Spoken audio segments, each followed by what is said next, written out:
اعوذ باللہ من الشیطان الرجیم بسم اللہ الرحمن الرحیم۔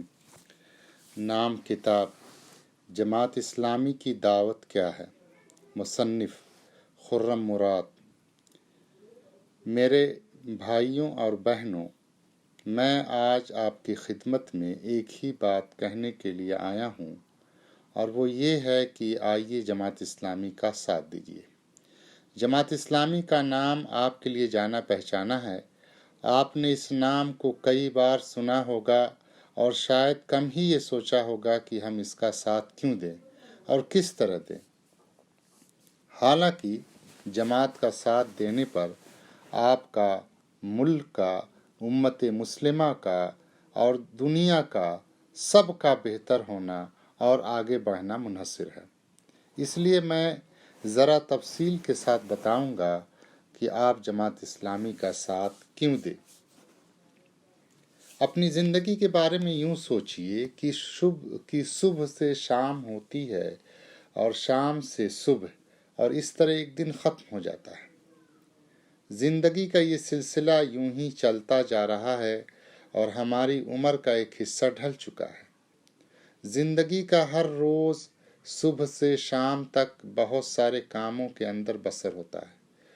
بہت ساری چیزیں ہیں جو آپ چاہتے ہیں کہ ہو جائیں اور ان کو حاصل کرنے کے لیے آپ کوشش کرتے ہیں، وہ آپ کو مطلوب ہوتی ہیں اور آپ کو ان کی طلب اور خواہش ہوتی ہے۔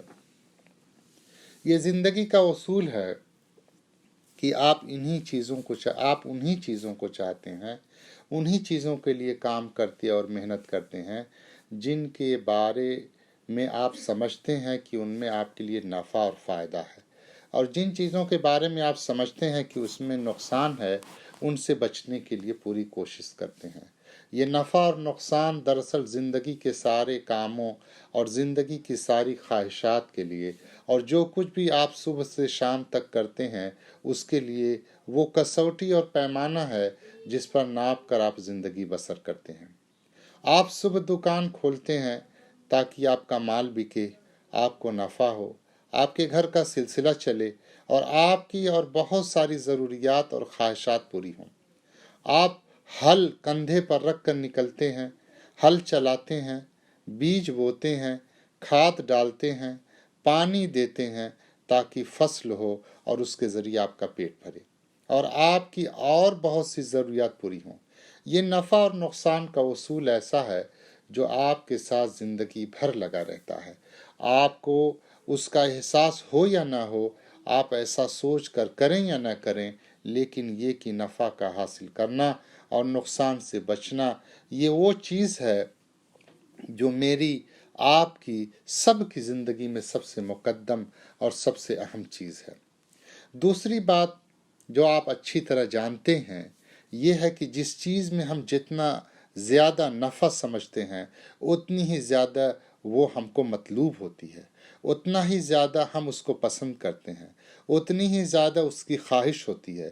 اس طرح جس چیز سے ہم سمجھتے ہیں کہ نقصان زیادہ ہے، اتنا ہی اس کو ناپسند کرتے ہیں، اس سے بچنا چاہتے ہیں اور اس سے دور بھاگنا چاہتے ہیں۔ یہ بھی ہم سب بخوبی جانتے ہیں کہ کوئی نفع ایسا نہیں جو بغیر محنت کے حاصل ہو سکتا ہو، اور کوئی نقصان ایسا نہیں جس سے محنت کے بغیر ہم بچ سکتے ہوں۔ آپ یہ نہیں سوچ سکتے کہ آپ دکان نہ کھولیں اور آپ کا مال بک جائے اور نفع حاصل ہو جائے۔ آپ یہ نہیں سوچ سکتے کہ آپ کھیت میں بیج نہ بوئیں، فصل نہ اگائیں اور آپ کے حصے میں فصل کا پھل آ جائے۔ آپ یہ نہیں سوچ سکتے کہ بیمار کا علاج نہ کریں اور بیمار اچھا ہو جائے۔ آپ یہ نہیں سوچ سکتے کہ آپ کے بچے اسکول کالج میں نہ پڑھیں اور وہ دنیا میں ترقی کر لیں گے، اس لیے کہ ہم سب جانتے ہیں کہ بغیر محنت کے کوئی چیز حاصل نہیں ہو سکتی۔ جس چیز کے بارے میں ہم کو یقین ہو کہ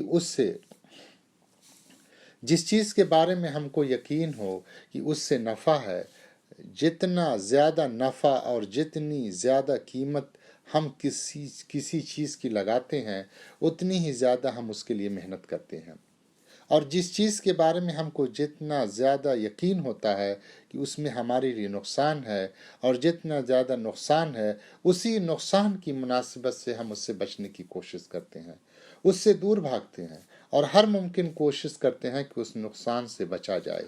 یہ اصول بھی ایسا ہے کہ زندگی میں ہم صبح سے شام تک اسے برتتے ہیں اور اسی کے مطابق کام کرتے ہیں۔ بھائیوں اور بہنوں، اصل سوال تو یہ ہے کہ نفع اور نقصان کیا چیز ہے، اور اصل نفع اور اصل نقصان کیا ہے۔ چیزوں کی اصل قیمت کون لگا سکتا ہے؟ آپ کی زندگی کی، آپ کی جان کی، آپ کے مال کی اور آپ کی اصل قیمت کون ادا کر سکتا ہے؟ کیا وہ کھیت جہاں پر آپ بیج بوتے ہیں، یا کھیت کی فصل؟ کیا وہ کارخانے دار جہاں پر آپ ملازمت کرتے ہیں اور صبح سے شام تک 8-10 گھنٹے کام کرتے ہیں؟ وہ آپ کی محنت کا اصل صلہ، اصل معاوضہ، اصل قیمت لگا سکتا ہے؟ یہ وہ بنیادی اور اہم سوال ہے جس پر ہم سب کو غور کرنا ہے۔ میں نے آپ کو جتنے بھی نفع اور نقصان شمار کرائے ہیں، اگر غور کریں تو ان میں سے ہر نفع اور نقصان کا تعلق اسی وقت تک ہے جب تک آپ کا دل دھڑک رہا ہے اور سانس آ اور جا رہا ہے۔ جس دن یہ دل دھڑکنا بند ہو جائے اور سانس کا آنا جانا رک جائے، جتنے نفع ہیں وہ بھی ختم اور جتنے نقصانات کے خطرات ہیں وہ بھی ختم ہو جائیں گے۔ آدمی بیمار ہوتا ہے، بڑی سخت بیماری لاحق ہوتی ہے، لیکن جب مر جاتا ہے تو بیماری بھی ختم ہو جاتی ہے۔ انسان کو بڑی نعمتیں اور لذتیں حاصل ہوتی ہیں، لیکن جیسے ہی انسان کا آنا جانا بند ہوتا ہے تو وہ بھی ختم ہو جاتی ہیں۔ صبح سے شام تک آپ جن کاموں میں لگے رہتے ہیں، جو محنت کرتے ہیں، ان سب کا پھل اسی وقت تک ہے جب تک جسم میں جان ہے، اور جب جسم میں جان نہیں ہوگی تو ان میں سے کوئی بھی چیز آپ کے کام آنے والی نہیں ہے۔ کوئی کھیتی آپ نے تیار کی، وہ قبر میں آپ کے ساتھ نہیں جائے گی۔ اگر آپ نے بہت اچھا مکان بنا لیا، وہ بھی آپ کے ساتھ قبر میں نہیں جائے گا۔ آپ نے بینک بیلنس بنایا، بہت پیسے جمع کر لیے، وہ بھی آپ کے ساتھ قبر میں نہیں جائیں گے۔ بچوں کے لیے آپ کیا کچھ نہیں کرتے، لیکن وہ بھی آپ کے ساتھ قبر میں نہیں جاتے۔ سوال یہ ہے کہ قبر میں کیا چیز جائے گی اور موت کے بعد کیا چیز کام آئے گی؟ اس سے بڑا اہم سوال اور کوئی نہیں ہو سکتا۔ یہی وہ سوال ہے جس کا جواب اللہ تعالیٰ نے قرآن مجید میں اور اللہ کے نبی صلی اللہ علیہ وسلم نے اپنی تعلیمات، اپنے ارشادات اور ہدایات میں ہم کو دیا ہے۔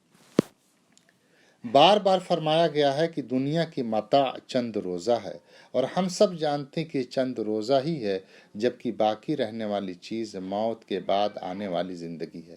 اصل میں اگر ہم یہ چاہتے ہیں کہ زیادہ سے زیادہ نفع ہو اور زیادہ سے زیادہ قیمتی چیزیں ہمارے ہاتھ آئیں اور زیادہ سے زیادہ آرام ملے اور ہمیشہ آرام میں رہیں، تو یہ اس وقت حاصل ہوگا جب ہم وہ کام کریں، وہ نفع کمائیں جو موت کے بعد کام آنے والے ہوں۔ موت کے بعد کام آنے والی چیز صرف ایک ہے، اور وہ ہیں نیک اعمال، جو قبر میں بھی ساتھ جائیں گے۔ جب آپ قبر سے اٹھیں گے اس وقت بھی آپ کے ساتھ ہوں گے، اللہ کے سامنے کھڑے ہوں گے اس وقت بھی آپ کے ساتھ کھڑے ہوں گے، پل صراط سے گزریں گے تو بھی آپ کے ساتھ دیں گے، انہی پر سوار ہو کر آپ جنت میں پہنچیں گے۔ یہ دراصل محنت کا وہ پھل ہے جو ہمیشہ باقی رہنے والا ہے۔ یہ بھی حقیقت ہے کہ آپ دنیا کے لیے محنت کرتے ہیں، لیکن آپ کو اس کا پورا پھل نہیں ملتا۔ ایک آدمی صبح سے شام تک اینٹیں ڈھوتا ہے، لیکن اس کو مشکل سے چند روپے ملتے ہیں۔ دوسری طرف ایک سیٹھ صبح سے شام تک گدی پر بیٹھ جاتا ہے اور کروڑوں روپے کما لیتا ہے۔ گویا دنیا میں محنت کا پھل برابر نہیں ملتا، بعض دفعہ محنت کرنے کے بعد بھی نہیں ملتا۔ آپ عمر بھر کا سرمایہ ایک کاروبار میں لگا دیتے ہیں، مگر کاروبار ڈوب جاتا ہے۔ آپ کھیتی لگاتے ہیں، سیلاب آتا ہے اور ساری کھیتی برباد ہو جاتی ہے۔ لیکن نیک اعمال کی کھیتی ایسی ہے جو کبھی برباد نہیں ہوتی۔ اللہ تعالیٰ نے وعدہ فرمایا ہے، کسی بھی عمل کو ضائع نہیں جانے دے گا، اور ہر عمل کا وہ پورا بدلہ دے گا۔ اس میں کمی تو بالکل نہیں کرے گا، بلکہ اضافہ کرے گا۔ एक के 10 गुना देगा, 700 गुना भी देगा, बल्कि उससे भी ज्यादा देगा, लेकिन कम नहीं करेगा। और किसी की कोई मेहनत ज़ाय नहीं जाएगी। लिहाजा जो असल मेहनत है, जो असल बिजनेस और असल खेती है, वह तो यही है कि नेक आमाल की फसल हो जो कि मौत के बाद आप काटें, नेक आमाल की तिजारत हो जिससे मौत के बाद भी आप फ़ायदा उठाएं। आप बैंक के अंदर वो सरमाया जमा कराएं जो कब्र में जाने के बाद भी आपके काम आए, और वो सरमाया नेक आमाल का सरमाया है जो अल्लाह के बैंक के अंदर महफूज है। उस बैंक के अंदर आपके सारे नेक आमाल दर्ज हैं और उसका पूरा पूरा बदला आपको मिलेगा। दर हकीकत असल बात जो सोचने की है वो ये है कि बाकी रहने वाली चीज़ के लिए मेहनत करना चाहिए जो हमेशा रहने वाली है। उस जहां के लिए भाग दौड़ करनी चाहिए जहां पर मेहनत का पूरा पूरा फल मिलने वाला है और कई 100 गुना ज़्यादा मिलने वाला है। उसी चीज़ के लिए आपको मेहनत करना चाहिए। नेक अमाल कोई ऐसी चीज़ नहीं है जो आपको और हमें मालूम न हो। सच बोलना, वादा पूरा करना, दयानत बरतना, अखलाक से पेश आना, लोगों से अच्छा सलूक करना, किसी पर जुल्म न करना, नमाज पढ़ना, ज़कात देना, रोज़ा रखना, ये सब वो नेक अमाल हैं जो आप जानते हैं। ये मारूफ हैं, जाने पहचाने हैं और आपके इल्म में हैं। लेकिन सब नेक अमाल का दर्जा बराबर नहीं है। जिस तरह आप तिजारत करते हैं तो हर तिजारत से बराबर का नफ़ा हासिल नहीं होता। आप छोटी दुकान में पैसा लगाएंगे तो नफ़ा कम होगा, और अगर किसी बड़े कारोबार में लगाएंगे तो कई 100 गुना नफ़ा हो सकता है। वो कौन सा काम है जिसका सबसे बढ़कर नफ़ा है? वो कौन सा नेक अमल है जो अल्लाह के बैंक में सबसे ज़्यादा बढ़ेगा और सबसे ज़्यादा नफ़ा आपके लिए लेकर आएगा? ये वो काम है जो अल्लाह ने अपने सारे नबियों और अपने प्यारे नबी सल्लल्लाहु अलैहि वसल्लम को सौंपा था। ये वो काम है कि अल्लाह के बंदों तक अल्लाह का पैगाम लेकर जाएं, अल्लाह के बंदों का ताल्लुक अल्लाह से जोड़ें और उनको नेक अमल की तरफ बुलाएं। इसलिए कि आप खुद जो नेक अमल करेंगे तो उस अमल का सवाब 10 गुना मिलेगा, 700 गुना मिलेगा, लेकिन एक ही अमल का सवाब मिलेगा।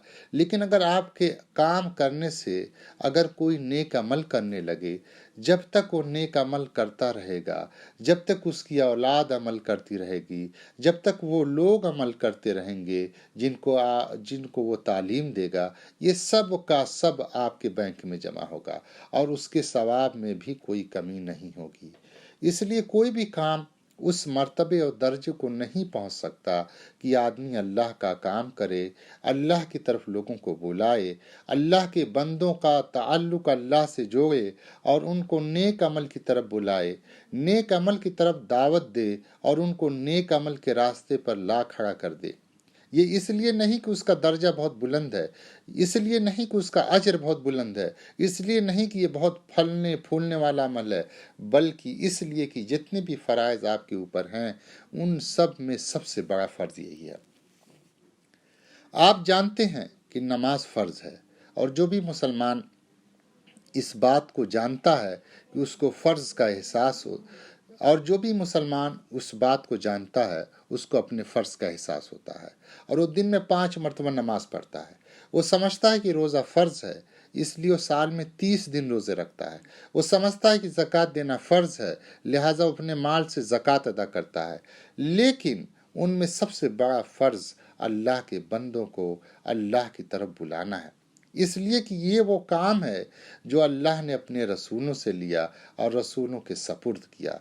ज़रा गौर कीजिए कि हुजूर अकरम सल्लल्लाहु अलैहि वसल्लम की ज़िंदगी के 23 साल किस काम के अंदर सर्फ हुए। सुबह से शाम तक आप क्या क्या करते थे? आप अल्लाह के बंदों को अल्लाह की तरफ बुलाया करते थे।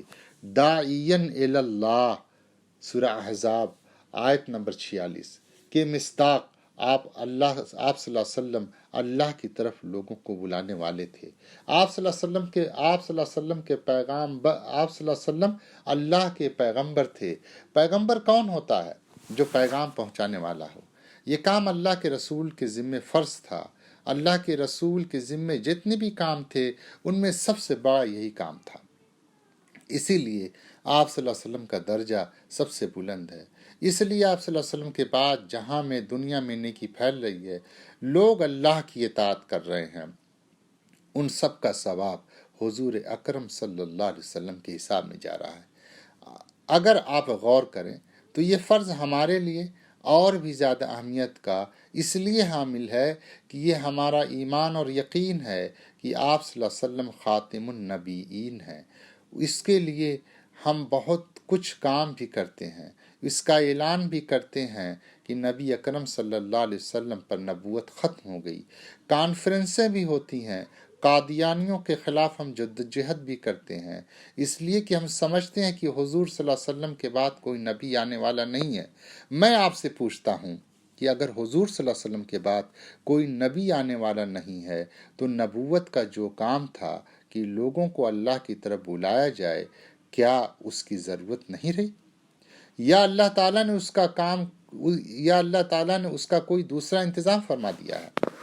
آپ اس کا جواب ضرور سوچیں اور تلاش کریں۔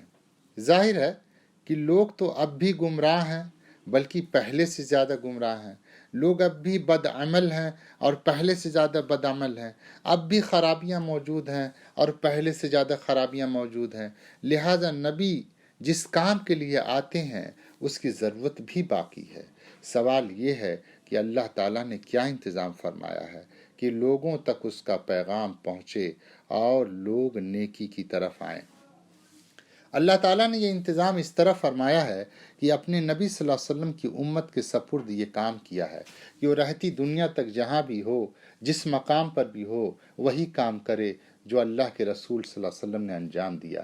ارشاد باری تعالیٰ ہے وَكَذَلِكَ جَعَلْنَاكُمْ أُمَّةً وَسَطًا لِتَكُونُوا شُهَدَاءَ عَلَى النَّاسِ، سورہ بقرہ آیت نمبر 143۔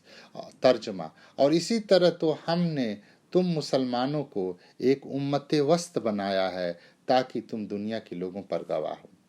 اس میں یہی بات کہی گئی ہے کہ ہم نے تم کو ایک امت بنایا ہے، امت وسط، اس لیے کہ تم لوگوں کے سامنے اللہ کے پیغام کے گواہ بن کر کھڑے ہو، جس طرح کہ اللہ کے رسول صلی اللہ علیہ وسلم گواہ بن کر کھڑے ہوئے ہیں۔ جماعت اسلامی دراصل یہی پیغام لے کر اٹھی ہے، اسی پیغام کی علمبردار ہے، اور آج بھی اس کا یہی پیغام ہے کہ آپ کو شاید جماعت اسلامی کے بہت سے ایسے فیصلے یاد ہوں یا کچھ فیصلے ہوں جن سے آپ کو اختلاف ہو۔ یہ بھی ممکن ہے کہ آپ کی رائے صحیح ہو اور جماعت کا فیصلہ صحیح نہ ہو۔ یہ بھی ہو سکتا ہے کہ آپ کو جماعت اسلامی کے بہت سے لوگوں سے واسطہ پڑا ہو اور بعض آپ کے معیار پر پوری نہ اترے ہوں۔ جماعت اسلامی انسانوں کی جماعت ہے جو غلط فیصلے بھی کر سکتی ہے اور صحیح بھی۔ اس میں اچھے لوگ بھی ہیں اور کمزور لوگ بھی، لیکن جماعت اسلامی کی دعوت اور پیغام مسلمانوں کو یہ یاد دلانا ہے کہ یہ تمہارا فرض ہے اور اس فرض کو ادا کرنا تمہارے لیے لازم ہے۔ جماعت سے آپ اختلاف بھی کر سکتے ہیں، لیکن جو کام وہ کر رہی ہے اس کا کرنا آپ کے لیے لازمی اور ناگزیر ہے۔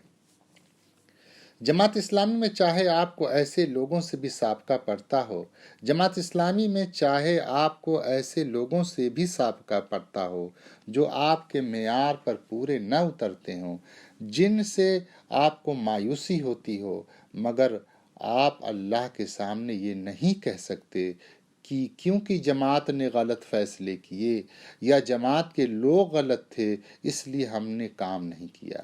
یہ عذر وہاں پیش نہیں کیا جا سکتا، اس لیے کہ یہ کام جو میں نے ابھی آپ کے سامنے بیان کیا ہے، جو اللہ نے اپنے نبی صلی اللہ علیہ وسلم کے سپرد کیا اور نبی صلی اللہ علیہ وسلم نے اپنی امت کے سپرد کیا، یہ کام تو ہر مسلمان کے اوپر فرض ہے، اور جماعت اسلامی پہلے دن سے لوگوں کو اسی کام کے لیے پکار رہی ہے اور اسی کی دعوت دے رہی ہے۔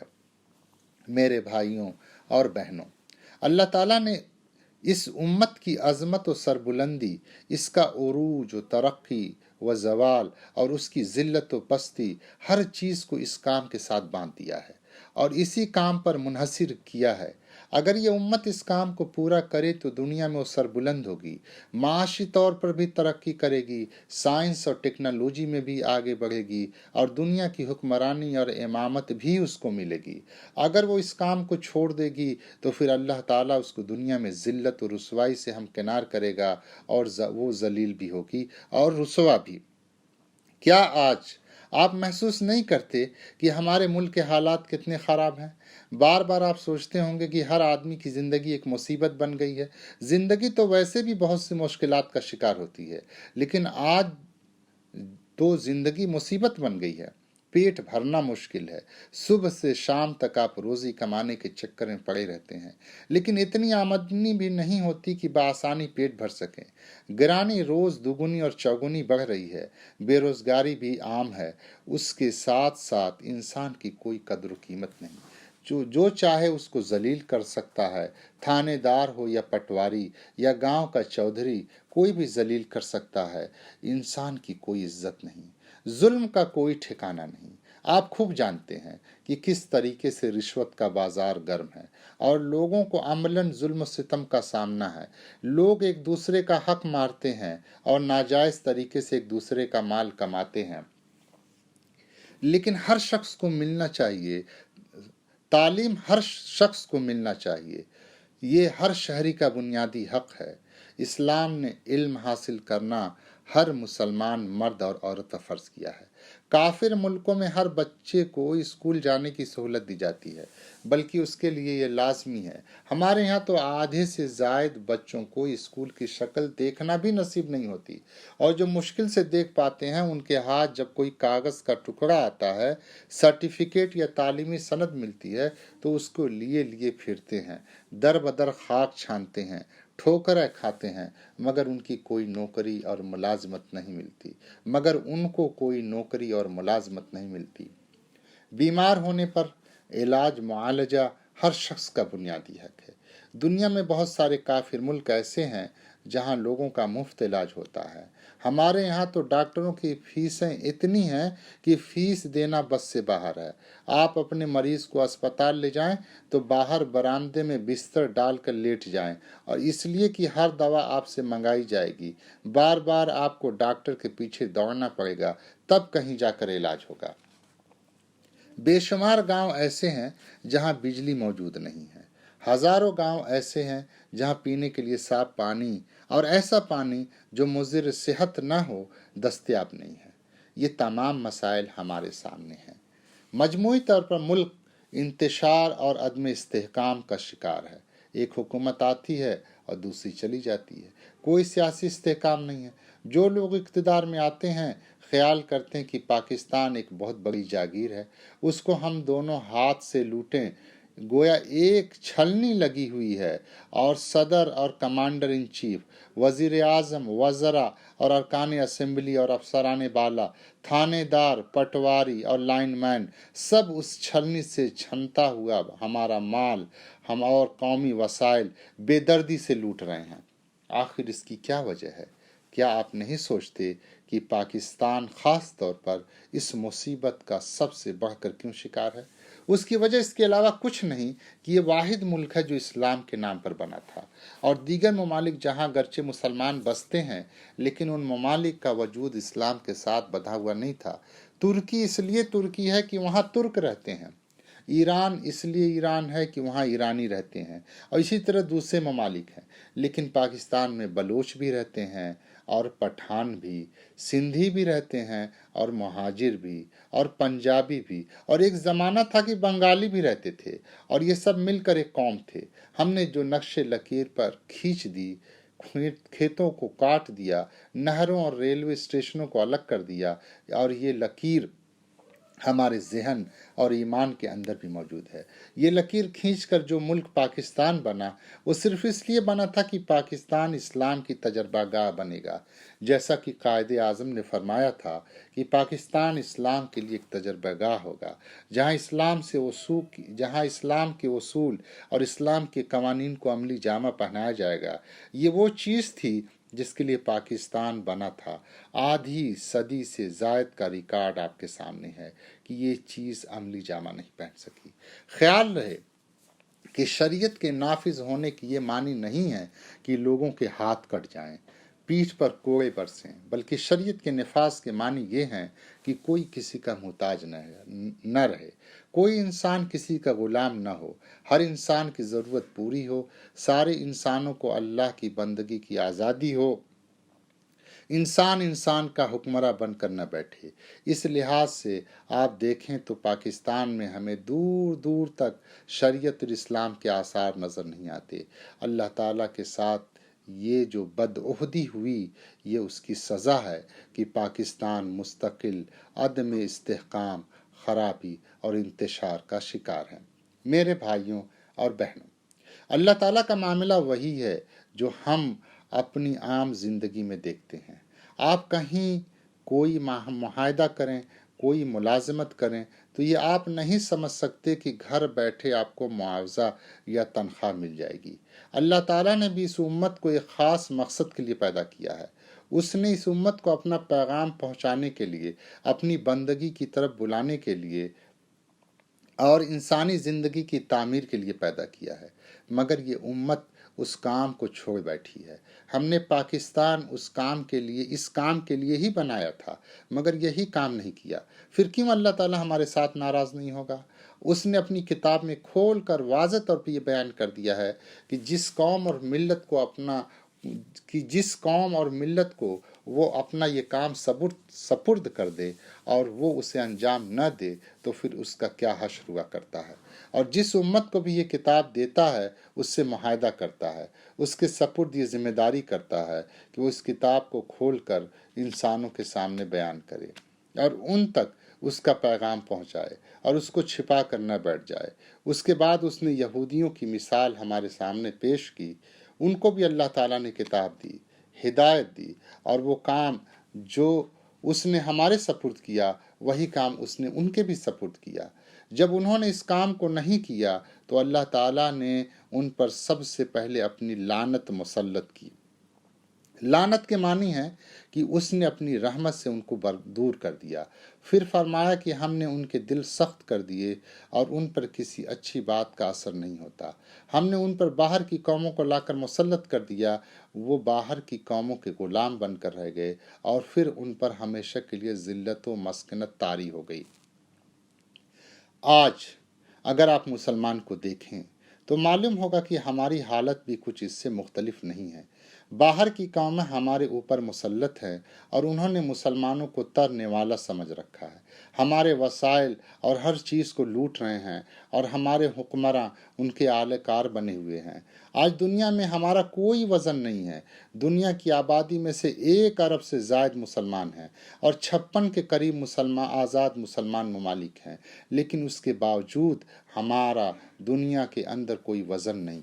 ज़िल्लत ही ज़िल्लत है और यही ज़िल्लत व मस्कनत अल्लाह की रहमत से दूरी है। हमारे यहाँ वाज़ और नसीहत की कमी नहीं, दर्स होते हैं, तकारीर होती हैं, कुरान पढ़ा जाता है, रमज़ान में दुआएं होती हैं, लाखों कुरान मजीद ख़त्म होते हैं, लेकिन आँखों में आंसू नहीं आते, दिल नरम नहीं पड़ते, अखलाक नहीं बदलते और कौम की हालत नहीं बदलती। ये वाज़ेह तौर पर इस बात की अलामत है कि दिलों में सख्ती पाई जाती है। ये इस बात का नतीजा है कि हमने अल्लाह से अपने अहद को पूरा नहीं किया। हम अब भी उस अहद को पूरा नहीं कर रहे।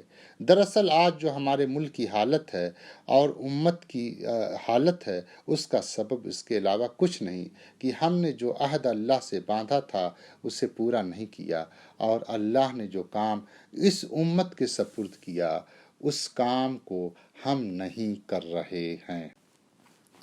मेरे भाइयों और बहनों, अगर जमात इस्लामी उस काम की तरफ बुलाती है तो इसलिए बुलाती है कि मुल्क की निजात का रास्ता भी यही है और उम्मत और मिल्लत की निजात का रास्ता भी यही है। उम्मत मुस्लिमा के मिशन के हवाले से कुरान की आयत भी मौजूद हैं और अहादीस भी। यहाँ उनकी तफसील का मौका नहीं। मैं आपको एक वाक़या सुनाता हूँ। उस वाक़े से आपकी समझ में ये बात अच्छी तरह आ जाएगी कि इस उम्मत को इसी काम के लिए पैदा किया गया। آپ سب نے غزوہ بدر کا نام سنا ہوگا۔ یہ پہلی جنگ تھی جس میں نبی صلی اللہ علیہ وسلم کو مدینہ جانے کے بعد کفار سے سابقہ پیش آیا۔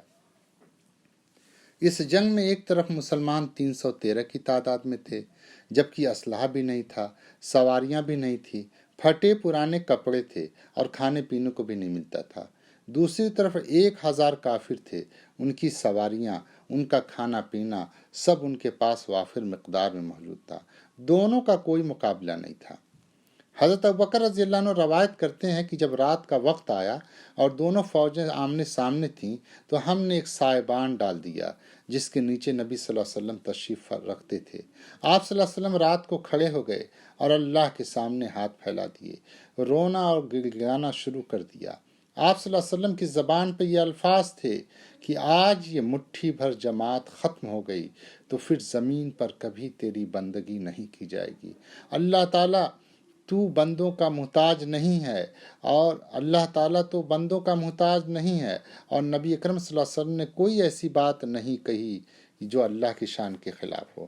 دراصل آپ صلی اللہ علیہ وسلم نے اس امت کی طرف ہمیشہ کے لیے یہ عہد کیا کہ دراصل آپ صلی اللہ علیہ وسلم نے اس امت کی طرف سے ہمیشہ کے لیے یہ عہد کیا، اس وقت کے مسلمانوں کی طرف سے کیا اور آج ہماری طرف سے بھی کیا کہ یہ امت جب تک رہے گی اس کے دم سے تیری بندگی کا پیغام زندہ رہے گا۔ اللہ تعالیٰ نے اس دعا کے جواب میں مسلمانوں کو فتح عنایت فرمائی۔ غزوہ بدر وہ دن ہے جس دن مسلمانوں کی فتح کی بنیاد پڑی۔ آج 1400 سال سے اگر مسلمان دنیا میں موجود ہیں، 1 ارب سے زائد کی تعداد میں ہیں، اگر 1000 سال تک دنیا کی غالب طاقتور اور سب سے ترقی یافتہ قوم رہے ہیں تو اس کی بنیاد غزوہ بدر کے دن پڑی تھی۔ اللہ تعالیٰ نے اس کو یوم الفرقان اسی لیے فرمایا ہے۔ اس موقع پر پوری سورہ نازل فرمائی، یہ دن تو سب سے بڑا اور اہم دن ہے۔ ہماری ملت کی زندگی میں یہ وہ دن تھا جس دن یہ عہد باندھا گیا۔ یہ امت اس لیے نہیں بنی تھی کہ جو کام دوسری قومیں کر رہی ہیں وہی کام ہم بھی کریں، کارخانے لگائیں، موٹر وے بنائیں، پیداوار بڑھائیں اور یونیورسٹیاں اور کالج بنائیں۔ میری بات کو غلط مفہوم میں نہ لیں، میرا یہ مطلب نہیں کہ ہم یہ کام نہ کریں، لیکن یہ ہمارا مقصد نہیں ہے۔ ایک دفعہ اللہ کے ساتھ ہم اپنی زندگی کا مقصد پورا کریں گے تو اللہ تعالیٰ کارخانے بھی دے گا، سائنس اور ٹیکنالوجی بھی دے گا اور معاشی ترقی بھی دے گا۔ اس نے ہماری معاشی ترقی کو تقوی کی روش کے ساتھ باندھ دیا ہے۔ ارشاد باری تعالیٰ ہے وَلَوْ أَنَّ أَهْلَ الْقُرَىٰ آمَنُوا وَاتَّقَوْا لَفَتَحْنَا عَلَيْهِمْ بَرَكَاتٍ مِّنَ السَّمَاءِ وَالْأَرْضِ۔ سورہ اعراف آیت نمبر 96۔ ترجمہ: اگر بستیوں کے لوگ ایمان لاتے اور تقوی کی روش اختیار کرتے تو ہم ان پر آسمان اور زمین سے برکتوں کے دروازے کھول دیتے۔ یہ محض وعدہ نہیں ہے بلکہ اس زمانے کے مسلمانوں نے اس کو اپنی آنکھوں سے پورا ہوتے ہوئے دیکھا۔ جیسے ہی وہ مدینہ سے نکلے 30 سال کے عرصے میں قیصر و کسریٰ کی سلطنتیں سرنگوں ہو گئی۔ یہ وہی بات ہے کہ اگر میں کہوں کہ امریکہ اور یورپ جیسے ملک سرنگوں ہو جائیں گے، اس زمانے میں بھی یہ اسی طرح کی حکومتیں تھیں جو زیر نگی ہو گئیں۔ عراق، فلسطین، ایران، لیبیا، تیونس اور الجزائر، کہاں کہاں مسلمان نہیں پہنچ گئے، اور کون کون سے شہر اور ملک تھے جو فتح نہیں ہو گئے۔ حضرت عثمان رضی اللہ عنہ کے زمانے تک مسلمان چین تک پہنچ گئے تھے جو پاکستان سے بہت قریب ہے، اور داغستان میں بھی جو ماسکو سے قریب ہے۔ اسلام کا پیغام پہنچنا شروع ہو چکا تھا۔ اللہ نے یہ برکت اس لیے دکھائی تھی کہ وہ اللہ کے وفادار تھے، اللہ کے ساتھ انہوں نے جو عہد باندھا تھا اس کو پورا کر رہے تھے، اللہ کے ساتھ انہوں نے جو معاہدہ کیا تھا، جو ملازمت اختیار کی تھی، اس میں انہوں نے اپنے حصے کا فرض ادا کر دیا تھا۔ اللہ تعالیٰ نے بار بار مسلمانوں کو یہی بات یاد دلائی ہے کہ ہم نے تم سے وعدہ کیا ہے کہ ہم تمہیں زمین میں اقتدار بخشیں گے، لیکن یہ اس شرط کے ساتھ مشروط ہے کہ تم ہمارے اوپر ایمان لاؤ اور ہمارے ساتھ کسی کو شریک نہ کرو اگر تم سچے ہو۔ وَأَنْتُمُ الْأَعْلَوْنَ إِن كُنتُم مُؤْمِنِينَ۔ سورہ آل عمران آیت نمبر 139۔ ترجمہ: तुम ही गालिब रहोगे अगर तुम मोमिन हो, ये हमारा वादा है। गोया तुम मुझसे अपना अहद पूरा करो, मैं तुमसे अपना अहद पूरा करूंगा। हमारा अहद क्या है, इसे भी खोल कर बयान फरमा दिया। वस्कुरु निअमतल्लाहि अलैकुम व मिसाकहुल्लज़ी वासककुम बिही, सूरह अल-माइदा आयत नंबर 17, आयत नंबर 7। तर्जुमा, अल्लाह ने तुमको जो नेमत अता की है उसका ख्याल रखो और उस पुख्ता अहद व पैमा को न भूलो जो उसने तुमसे लिया है। जब हमने तुमको अपनी हिदायत की नेमत कुरान मजीद अता की तो उसको हमेशा याद रखो। वो अहद जो उसने किताब हिदायत के वास्ते से हमसे लिया है वो क्या है, उसके बारे में अल्लाह ताला ने फरमाया, इस कुल तुम समिअना व अताना, सूरह अल-माइदा आयत नंबर 7। जब तुमने कहा कि सुनेंगे और इताअत करेंगे। आप बताइए कि आज मुसलमान की ज़िंदगी, पाकिस्तान की ज़िंदगी, आपकी ज़िंदगी, गांव और शहर की ज़िंदगी समेना व आताना बनेंगी? आप बताइए कि आज मुसलमान की ज़िंदगी, पाकिस्तान की ज़िंदगी, आपकी ज़िंदगी, गांव और शहर की ज़िंदगी समेना व आताना सुनेंगे और मानेंगे कि तस्वीर है, और मानेंगे कि तस्वीर है, या जो कुरान ने कहा कि समेना व अताना, कि हमने सुना और हम नहीं मानेंगे कि तस्वीर है। आपके बैंक, पार्लियामेंट, थाने, घर की ज़िंदगी, बीवी बच्चों के साथ सलूक, मोहल्ले में बर्ताव, तिजारत, कौन सी चीज़ है जो अल्लाह के हुक्म और कानून के मुताबिक हो रही है? ये दरअसल वो चीज़ है जो हमारे हिस्से में इसलिए आई कि हमने खुदा के साथ अहद से गफलत बरती है। जमात इस्लामी यही दावत लेकर खड़ी हुई है और यही उसका पैगाम है कि आइए खुदा से अपने उस अहद को पूरा करें और उम्मत मुस्लिमा का जो मिशन है उससे लेकर उठें। आपको जमात के किसी भी फैसले से इख्तिलाफ हो सकता है, आपको जमात के किसी भी फर्ज से शिकायत हो सकती है, लेकिन जमात का ये पैगाम, जमात की ये दावत हर मुसलमान का फ़र्ज है कि वो उसको पूरा करे, उसका साथ दे और उसके अंदर अपना हिस्सा डाले। आप कहेंगे कि मैं क्या कर सकता हूँ? मैं कहता हूँ कि आप उसके लिए बहुत कुछ कर सकते हैं। आपको अल्लाह ने इतना कुछ दिया है, शायद आपको उसका अंदाज़ा भी नहीं। हम नहीं जानते कि हमारे अंदर कितनी सलाहियतें और क़ुव्वतें हैं, आप उसका तसव्वुर नहीं कर सकते। हर इंसान जिसको उसने पैदा किया है उसमें उसने अपनी रूह फूंकी है। आप सोचिए कि अरब से जो लोग हुजूर सल्लल्लाहु अलैहि वसल्लम की दावत कबूल करके अल्लाह से अपना अहद पूरा करने के लिए निकल खड़े हुए थे, उनके अंदर क्या सलाहियत थी? क्या वो पढ़े लिखे लोग थे? क्या वो मालदार लोग थे? वो तो मक्का के मामूली ताजिर थे और मदीना के छोटे छोटे किसान थे।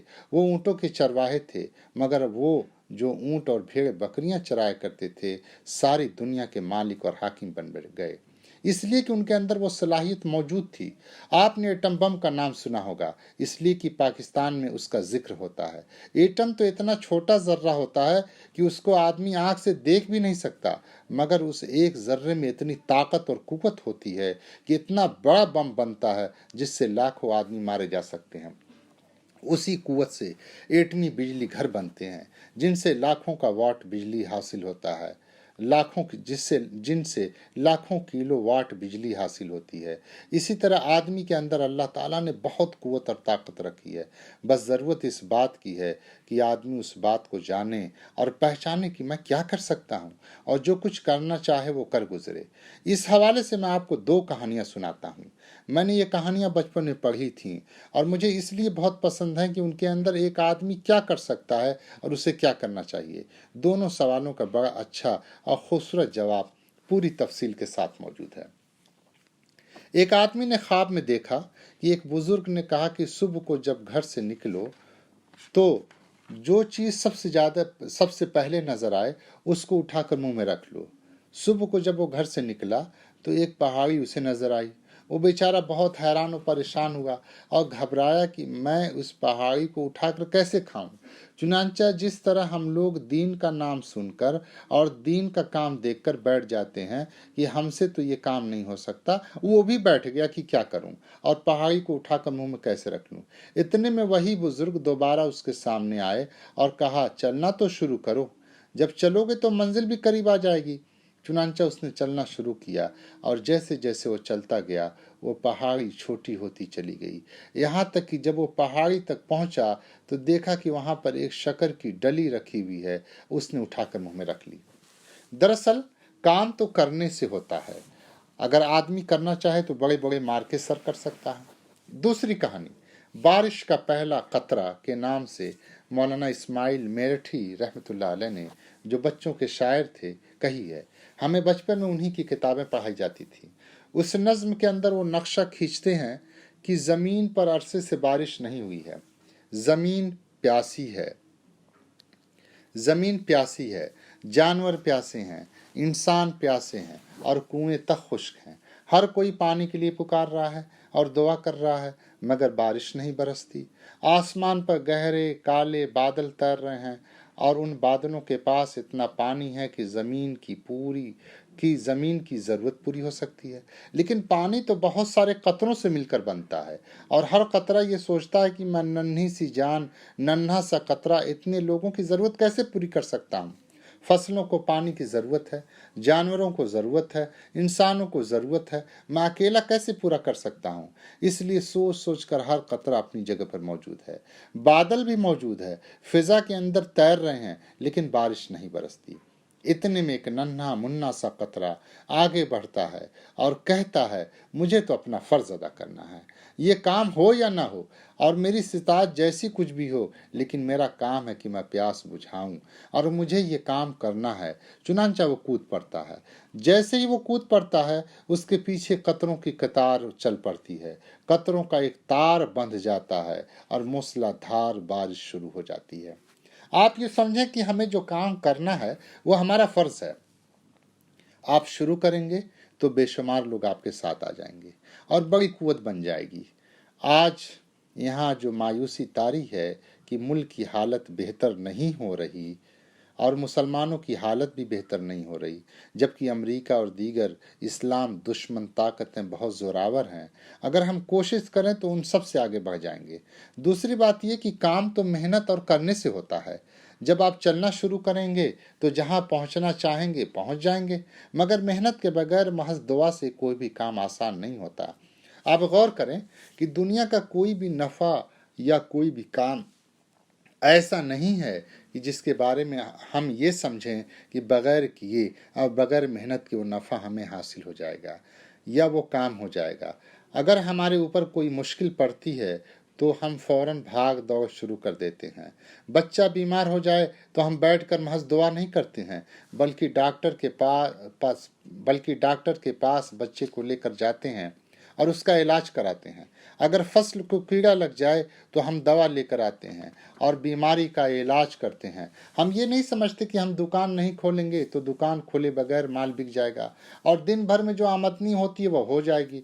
लेकिन दीन के बारे में हम ख्याल करते हैं कि बस हम हाथ उठाएंगे और दुआ करेंगे कि अल्लाह ताला उन लोगों को नेक बना दे, उन्हें नमाज पढ़ने की तौफीक दे दे, हमें अच्छे हुक्मरान दे दे और ये सारे काम बगैर उसके हो जाएंगे कि कोई मेहनत करना पड़े या हमें उसके लिए कुर्बानी देना पड़े।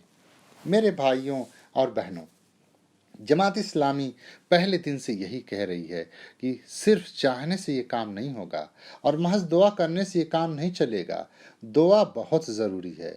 अल्लाह की मदद के बगैर कोई काम नहीं हो सकता, लेकिन अल्लाह की मदद भी उनके लिए है जो मेहनत करते हैं और अल्लाह के दीन की मदद के लिए खड़े हो जाए।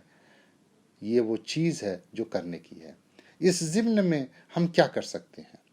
पहली चीज़ जो करने की है वो यही है कि अगर ये पैगाम आपके दिल को लगता है, अगर ये पैगाम आपको अपील करता है, अगर आप वाकई ये समझते हैं कि यही वो रास्ता है जो इस मुल्क को मिल्लत के निजात का रास्ता है और आखिरत में आपको अपना जो सरमाया अल्लाह के बैंक में डिपॉजिट करवाना है और वहाँ जो नफ़ा कमाना है उसका सबसे ज़्यादा नफ़ा इसी काम में है, तो सबसे पहले आप को अपने बीवी बच्चों, दोस्त अहबाब, बिरादरी वाले, भाई बंद और साथ काम करने वाले सबको ये पैगाम पहुंचाना है।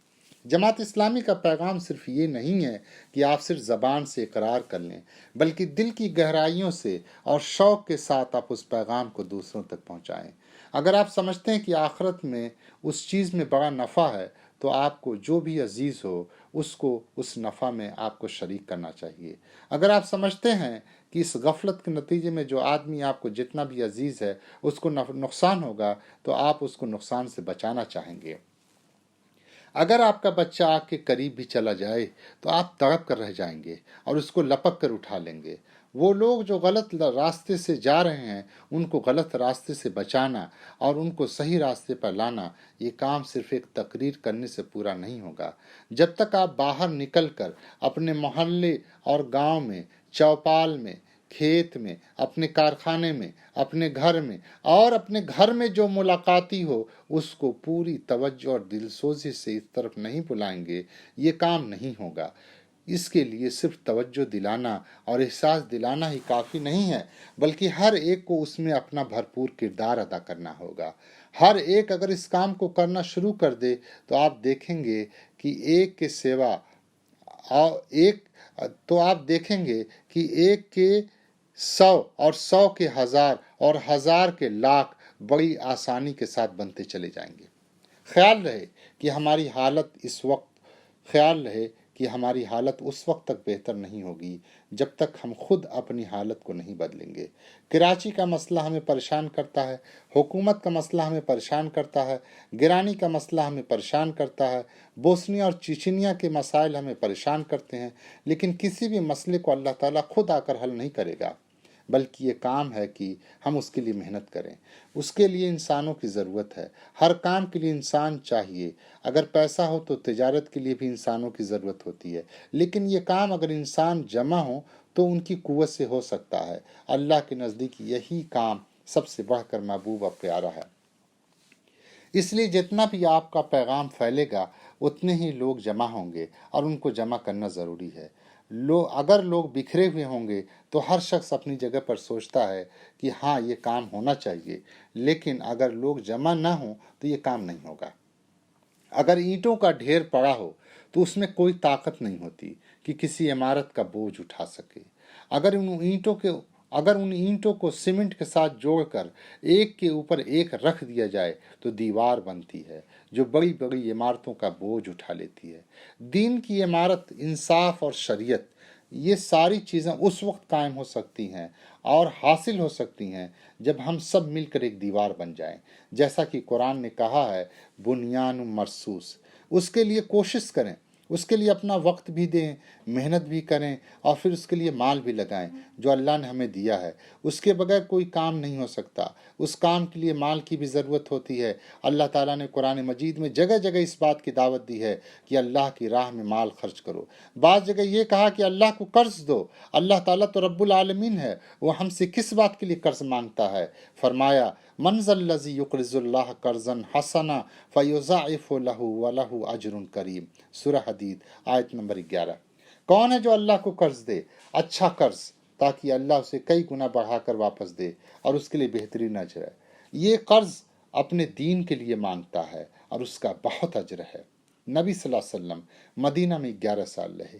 یہاں آتے ہی آپ صلی اللہ علیہ وسلم نے ایک مسجد بنائی۔ اس مسجد کا فرش سنگ ریزوں کا تھا، اس کے ستون سنگ مرمر کے نہیں تھے بلکہ کھجور کے درخت کے تنوں کے تھے۔ چھت پر کھجور کی چھال کی پتوں چھت بھی کھجور کی چھال کے پتوں کی تھی۔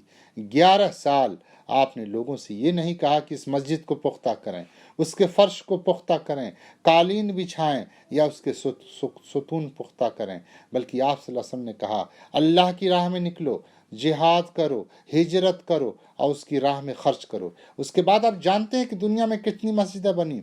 قرطبہ کی مسجد، دہلی کی جامع مسجد، لاہور کی شاہی مسجد اور دنیا کا گوشہ گوشہ عالی شان مسجدوں سے بھرا ہوا ہے۔ اگر حضور صلی اللہ علیہ وسلم بھی 11 سال مسجد بنانے میں لگ جاتے تو آج اتنی مساجد نہ بن سکتی، اس لیے کہ اصل کام تو یہ ہے کہ جس کے لیے مسجدیں بنی اسی کے لیے مال خرچ کرنے کی ضرورت ہے۔ इसलिए कि असल काम तो ये है कि जिसके लिए मस्जिदें बनी उसके लिए माल खर्च करने की ज़रूरत है। उसके लिए अल्लाह ने बार बार पुकारा है, बुलाया है कि आओ और मेरी राह में माल खर्च करो। हदीस में एक किस्सा आता है कि एक आदमी घर से निकला तो एक आवाज़ आसमान से बुलंद हुई। बादल से कोई कह रहा है कि फलां आदमी के बाग के ऊपर जाकर बरसो। वह हैरान हुआ कि कौन वलीउल्लाह है जिसके लिए अल्लाह ताला बादल को हुक्म दे रहा है कि जाओ और उसके बाग के ऊपर बरसो। चुनांचा वो शख्स बादल के पीछे पीछे हो लिया। एक जगह जाकर बादल बरस गया।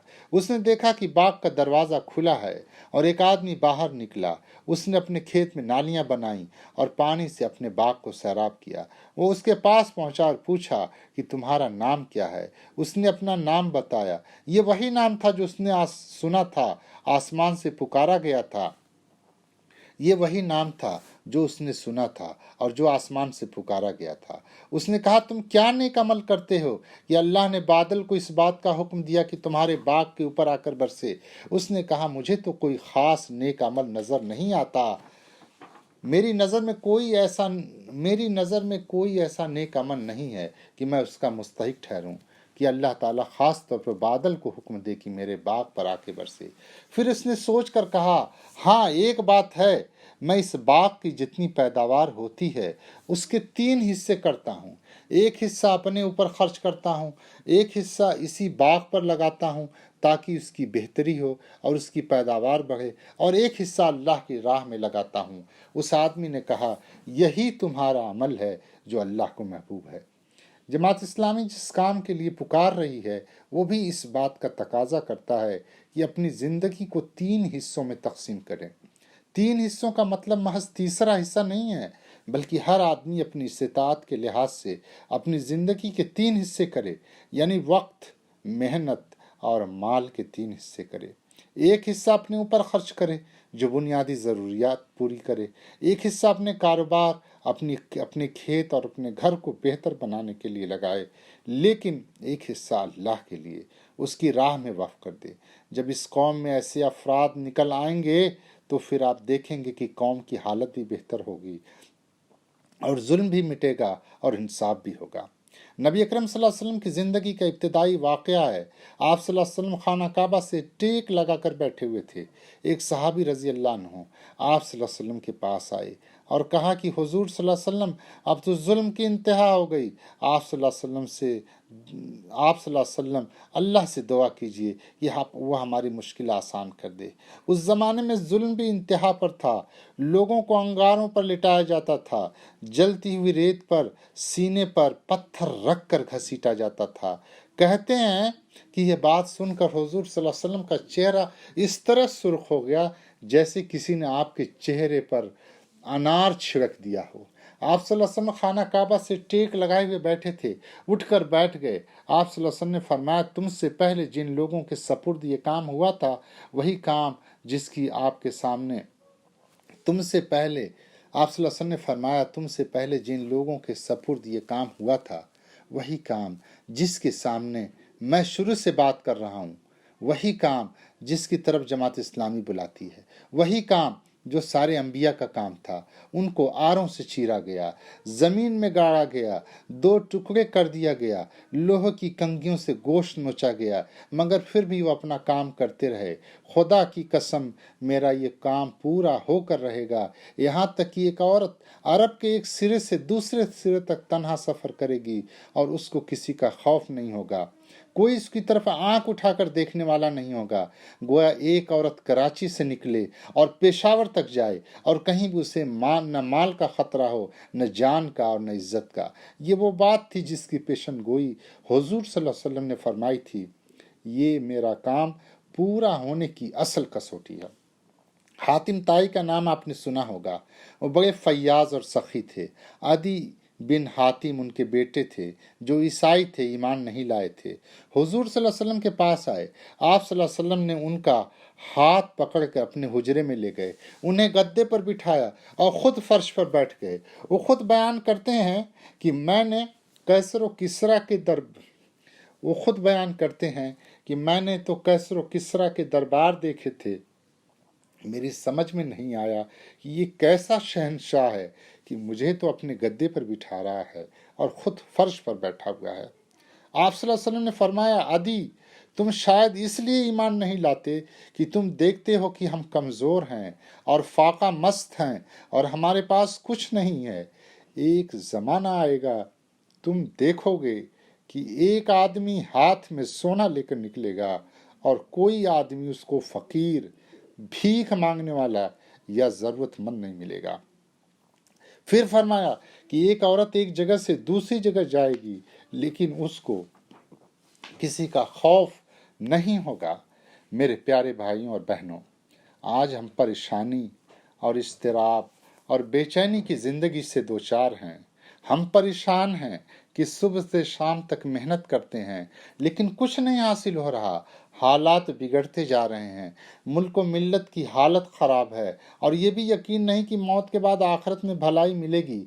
ان مسائل کا علاج وہی ہے جو جماعت اسلامی کا پیغام ہے کہ اللہ کے نبی ان مسائل کا علاج وہی ہے جو جماعت اسلامی کا پیغام ہے کہ اللہ کے نبی جو کام لے کر آئے تھے وہ کام کرو، اس کے لیے اپنا وقت دو، جان لگاؤ اور مال کھپاؤ۔ اس کام کے لیے قوت صرف ایک چیز سے حاصل ہو سکتی ہے اور وہ ہے اللہ سے ملاقات پر یقین اور اللہ سے ملاقات کی تیاری۔ اسی قوت سے اللہ کے رسول صلی اللہ علیہ وسلم نے وہ قفل، وہ تالا جو لوگوں کے دلوں کو لگے ہوئے تھے کھول دیے اور اس کے نتیجے میں وہ چھوٹے چھوٹے چرواہے اور تاجر دنیا کے امام، لیڈر اور حکمراں بن گئے۔ آپ کو جتنا اس بات کا یقین ہوگا کہ اللہ سے ملاقات کرنا ہے، وہاں نیک اعمال ڈپازٹ کرنا ہے، وہاں نیک اعمال کا بینک کو بیلنس بنانا ہے اور یہ گھڑی کسی وقت بھی آ سکتی ہے، اس سے آپ کے اندر قوت پیدا ہوگی، اتنی قوت کہ آپ امریکہ، چین، جاپان اور روس، انگلینڈ اور فرانس، خواہ کوئی بھی ہو، سب کی آنکھوں میں آنکھیں ڈال کر بات کر سکیں گے۔ یہ اسی کا نتیجہ ہے کہ لوگ پھٹے پرانے کپڑوں کے ساتھ جاتے تھے، قالینوں کو تلوار اور نیزوں کے ساتھ چھیدتے ہوئے جاتے تھے اور سپہ سالار اور شہنشاہوں کے دربار میں کھڑے ہو کر ان کی آنکھوں میں آنکھیں ڈال کر بات کرتے تھے۔ دراصل قوت اسی یقین اور ایمان سے آتی ہے۔ اس کے لیے صرف ایک دفعہ آپ کو دراصل قوت اسی یقین اور ایمان سے آتی ہے۔ اس کے لیے صرف ایک دفعہ آپ فیصلہ کر لیں کہ مجھے پوری زندگی اس کام میں لگانا ہے، آخرت میں اپنا بینک بیلنس بنانا ہے، تو اس کے لیے آپ کو دنیا کا کوئی کام چھوڑنا نہیں پڑے گا۔ اگر آپ کاروبار کرتے ہیں تو کاروبار کریں، بیوی بچے ہیں تو ان کی دیکھ بھال کریں، اپنے گھر کا بھی خیال رکھیں، بس اپنے معمولات زندگی کو تقسیم کر لیں، ایک حصہ اللہ کی راہ میں اس کام کے لیے وقف کر دیں اور باقی سارے حصے میں ایک حصہ اللہ کی راہ میں اس کام کے لیے وقف کر دیں اور باقی سارے حصوں میں اللہ کی اطاعت کریں۔ یہی جماعت اسلامی کہتی ہے، اسی کے لیے وہ کام کر رہی ہے اور یہی اس کا پیغام ہے اور یہی ہماری دعوت ہے۔ آئیے سوچ سمجھ کر اس جماعت کا ساتھ دینے کا فیصلہ کریں، یہی فلاح کا راستہ ہے اور یہی دین و دنیا کی کامیابی کی راہ ہے۔ اللہ تعالیٰ آپ کو اور مجھے عمل کی توفیق عطا فرمائے، آمین۔ وآخر دعوانا ان الحمد للہ رب العالمین۔